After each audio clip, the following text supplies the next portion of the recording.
Please ndisiye khani ndiyenende. Please post my story as anonymous. Maybe it will save someone's life. I was once a slay queen from the streets of Harare, but zvinhu zvakaitikawo kwandiri zvinotyisa. Kusvikawo nhasi ndinongozvidemba kuti ko chandainge ndichimbofunga kuda kuitawo chaizvo chii. Ndakapona nepaburi retsono chaipo. And now I'm here to confess, just to warn other girls like me vanodawo zvinhu zvinouyawo quick. Musazongode varume nekuti munenge maonawo kuti vanenge vakupromisai zvinhu zvakawanda zvakangosiyana-siyana. Haasi murume wese anogonawo kukuudza zvinhu achizokwanisawo kuzadzisa zvaanenge achitaura. Vamwe vanenge varipowo kuda kukushandisa kana kuda kuzokuurayisa chaiko. From the beginning, I was just a wild girl. Ainge achingomhanya-mhanyawo mumastreets nevarume. Always dressed to kill. Kubuda-buda usiku.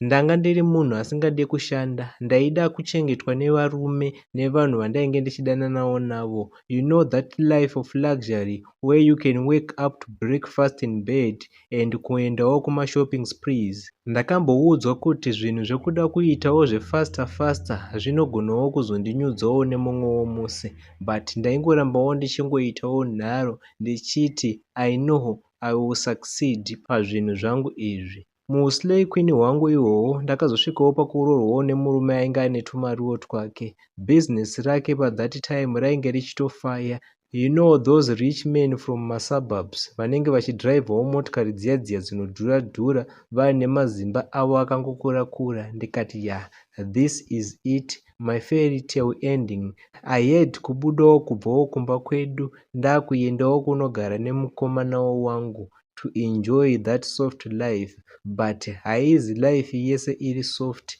inozoperawo mune zvakanaka. Upenyu hunotenderera fanikavhiri. Business remurume uyu rakazongotangawo kuitawo low. Mari yakatangawo kunetsa. Masales emakambani ayaitaura kuti ainge ainawo akazotangawo kungodzikira. Takungogarawo tiri muzvikwereti, but he would always hold me close and say, baby, zvinhu izvi tokwanisawo kuzvifiksawo anytime. Don't worry, usazombozvistrese hako nezvinhu zvisipo.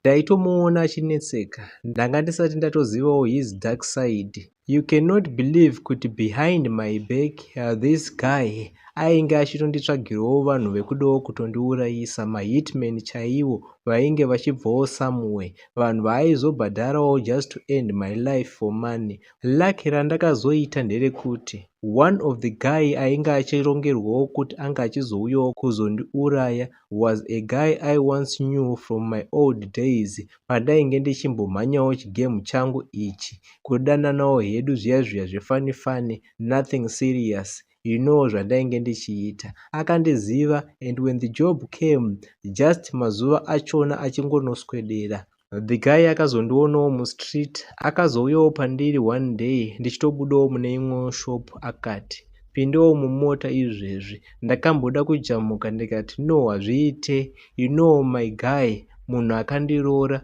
kuti munhu anondichengerawo sei munhu ane jealousy, hazviite kuti ndiende, ini ndave mukadzi wemunhu for now. Akati zvandiri kuda kukuudza izvi zvinogonawo kusevhawo life yako. We need to talk. I said ndakangoti maybe ari kungoitawo hake zvinhu zvekuda kuti andipinzewo mumotikari kuti amboendawo neni for madrinks. Ndikatomuti just let me be, ndimbotorawo motikari iyi yahabhi wangu ndinoidzorera kumba, then we can do whatever you want us to do. Zvikanzi hapatorina time yekuitawo zvese izvozvo, pinda mumota izvezvi yako chimboisiyawo ipapo. Akabva adhiraivha kuendawo kukasango kekunzvimbowo kudhuze nekwandainge ndichigara, far from the city. Kwekupedzisira kwainge kusati kwatangawo kuvakwa mazuva acho, where no one could hear kana munhu akadawo kuskrima ari kukasango ikako. Akati you know what, ndiwo munhu wandanga ndatumwawo nemurume wako kuti ndizouyawo ndichizokuuraya.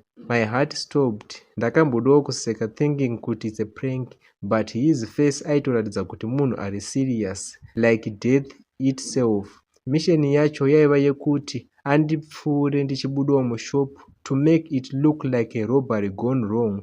He then said, picture rako rakatotumirwa, that's how ndakazoziva kuti ndiwe. Ndakambodawo kutanga kuseka kuti ane mafanisi mukomana uyu, but it was real. Akabuditsawo the proof, mafone calls aairekodha, mapictures aainge achitumirwa, mari yaaida kuzobhadhara for doing this job. Akatoti, am I lying kuti iwewo une life insurance yawakaitiswawo nemurume wako? So kana achinge aitawo zvinhu izvi, he just want to claim that insurance kuti azowanawo mari inogona kubuda ipapo imari svino inoitawo kuti life yake inge ichiendekawo zviri nani. Ndakachema right there. Munhu aiti anondida zvakadaro angandirongere sei zvinhu zvakapusa kudaro? Just to plot my death for insurance payout. Varume musadaro. This pain yekunzwawo mashoko aya was deep like a knife in the back. He saw my old pictures, remembered our fleeing.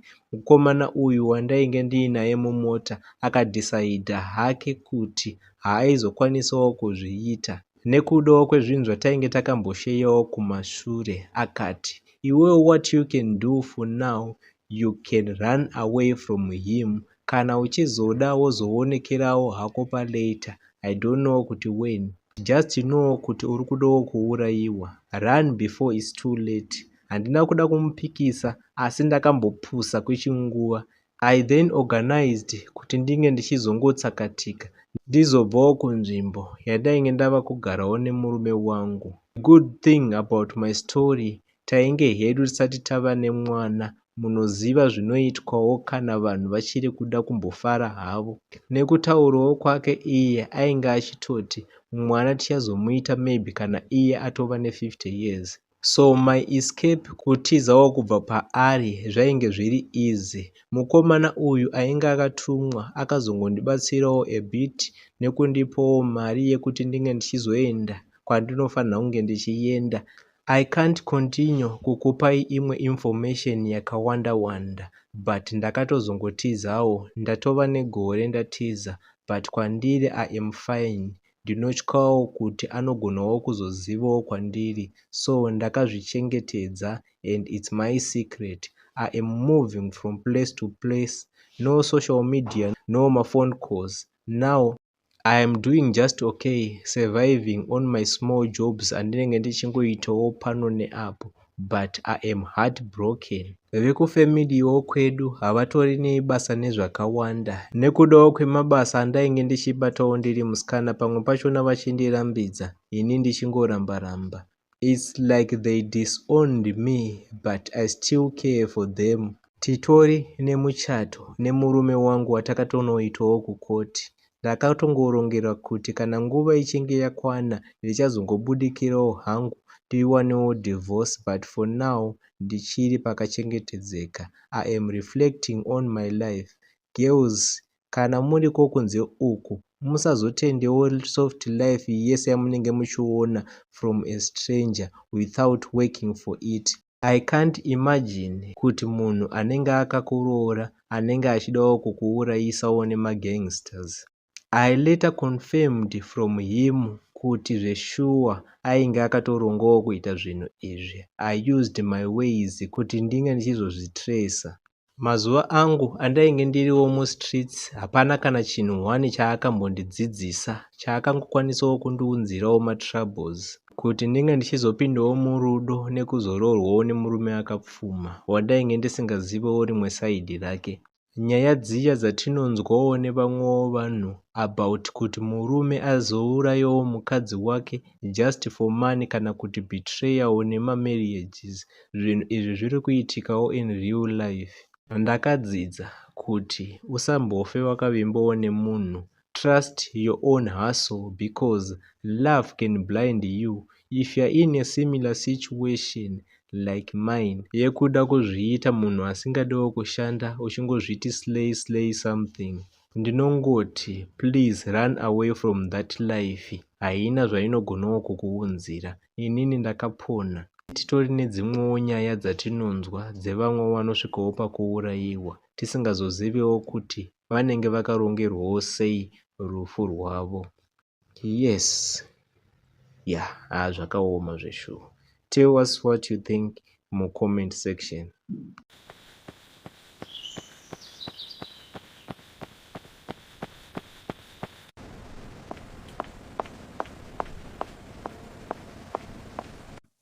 Inononde tinditi naye kuita voice record bhozi kunadzonyora zvachinogona kundinetsa. Ini ndangotaura nyaya yandakaudzwa naamai vangu vachiri vapenyu. Vari mwana mudiki, vari zvekumagrade 6. Vanoti amai mama vavo munhu aigara achishanda, munhu aigara angori bhizi. Ichida vanoenda kuchera mvura kurwizi kunovacha, vanoenda kumunda kunosakura, vanonorima, even kumaricho chaiyo chaiyo, munhu aisakwanisa kugara pasi. Munhu vaitoshanda vaitozikanwa kuenda kana kuhuni vari vega, munhu aigara angori bhizi achishanda, aitozikanwa nevanhu vazhinji kuti amai vanoshanda. Amai vanoti amai vavo rimwe zuva vakaenda kurwizi kunochera mvura. Vakasvika vakaona kamwana kakagara pasaidhi perwizi pacheto. Kamwana akaparadza kunge kane 3 years nge 4 years here. Amen. Like ivo havachanotizivi kuti amai vakati 3 years or 2 or 4 here. Amen ipapo. Amai vavo vaamai vamai vangu vanoti hanzi vakaona kamwana kake hanzi ndobva wavhunduka vava nehana kuti mwana vari ega kanaka. Hanzi ndobva varamba vakamira nechekure vachida kuona kuti anani mwana uyu. Hanzi vakatomira for maybe for 30 minutes. Hakana munhu akauya, mwana uyu aitozvitambira. Hanzi vakatanga kushedzera. Ndianasiya mama, pane munhu here, pane munhu here. Hanzi hapana akadii. Amai vanoti hanzi vakabva vatora mwana uya ndobva vamhanya naye kwasabhuku. Hanzi zvikanzi vakasvika zvatoko zvekuma4. Wasvika zvekuma4 ikoko vanoti hanzi vakaudzwa kuti kwadouka kana zvichikwana musatora mwana iye mundomumira naye kumba kwenyu. Mangwana makuseni mozoya kuno kutoenda kumapurisa kunoripota kuti pane mwana akanhongwa. Amai vamai vanoti hanzi havana kuramba, vakati zvakanakai, vakatotora mwana. Zvinonzi pavakatora mwana vakauya naye, mwana aisachema or anything. Akapiwa porridge hanzi akaramba, akada kupiwa sadza hanzi akaramba, akamuisa mvura hanzi akamwa mvura yake ndobva arara. Hanzi zvakatonzi mwana uyu haanetsi, zvaarara rege arare bhozi asina kudya. Zvinonzi vakarara naye but akarara pasi nevamwe vana. Makuseni vanhu pavakamuka mwana iye asika. Sasa pasi pemubhedha kubuda panze kuenda kumatoilet, mukitchen, everywhere, mwana was nowhere to be found. But chakazoshamisa kukachamadza vanhu, mundamba remombe pane mombe 2 dzakafa. Dzakangodyiwa matumbu chete. Nembudzi 3 dzakangodyiwa futi matumbu chete kuvhura dumbu. Dzodyiwa zvinhu zvemudumbu chete. Nehuku 5 dzakangodyiwa matumbu akabviswa. Amai hanzi vakangobata musoro vakatanga kuchema kuti mai wee zvipfuyo zvangu. Hanzi vachibva kudaro panext door futo mwana wepu akauya achimhanya kuti hanzi mama mauya mune zviri kuno. Vachiti vachimhanya ikoko vakasvika mbudzi dzeko nemombe dzeko nehuku dzakadyiwa matumbu dzakafa. Zvinhu zvekuti zvavakachamadzawo vese kuti kwangu zvaitika, kwenyu zvaitika, mwana uyu haasi kuwanikwa, wakanhonga nezuro. Hanzi vakamhanya kwasabhuku ndobva vanotaura nhau yakaitika kuti mwana takarara naye but akaramba kudya, tangomupa mvura akarara, but makuseni tamuka mwana asipo. But ndeizvizvi zvatamuka tichionawo pamba pano nepanext. Pakabva patoshedzwa munhu anobatsira wemunzvimbo imomo. Hanzi akataura akati mwana wamakanhonga kurwizi haazi ngana but zvipuka zvekumvura zvakazvokuda kudya. Zvinhu zvekuti zvakashamisa vakawanda nekuti mwana iyeyeka vanhu vakatsvaga mwana iye haazobvira awanikwa. Amai vangu vachitaura vanoti hanzi ari mwana mukomana but zvinonzi hanzi akasiri munhu, chana chechipuka chekumvura. Nayo inogara ichitaurwa naamai vangu vachiti zvakaitika kubva ipapo. Zvinonzi amai vavo vakavangotya kufamba vega, munhu mekuti akangogara pamba nguva dzizhinji, akangogara pamba kana asina munhu wekuenda naye kunochera mvura kumaminda kuchiri. Hanzi munhu akangogara pamba, vakavangotya kufamba vega vachifunga kuti maybe vachazosangana futi nemwana iyeye. Amai vavo vakazosvika pakushaya but vakasvika pakushaya munhu uya kuti aizvitongesa nekutyawo nezvinhu zvakaitika.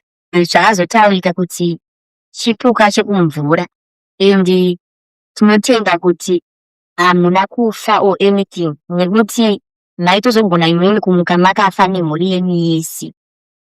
Saka nyaya iyoyo ndaigara ndichiudzwa namai vangu ndichitomubvunza kuti zvichwa zvakaitika here zvinhu izvi, vachitoti ehe zvakaitika, zvakatoitika. Mwana iyeye mai vangu vakatouya naye vakaenda naye kwasabhuku vakadzoka naye tikarara naye mumba taitomona mwana iyeye makuseni tikazongomuka mwana akakarara asipo ndo akanga akatokiwa but mwana uyu hamene kuti akabuda nepapi because takamuka dhora akakiwa but mwana mumba makamusina mwana.